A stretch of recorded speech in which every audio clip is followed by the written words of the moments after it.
mà hai tắc lê nhỉ thằng này đặt thử mò rồi chôn từng mũi tên ui và cay nữa từng mũi tên nữa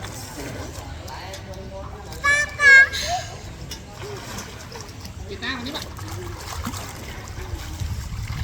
cái chỗ này cái phé này cái này đến chừng tận này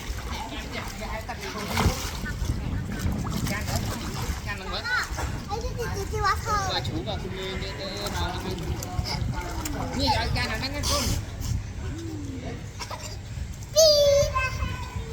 phải đi tham đây nè nói ra như lừa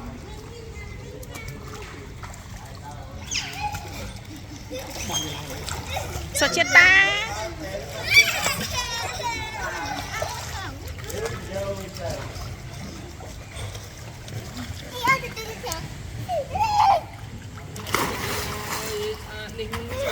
lại hay trong lại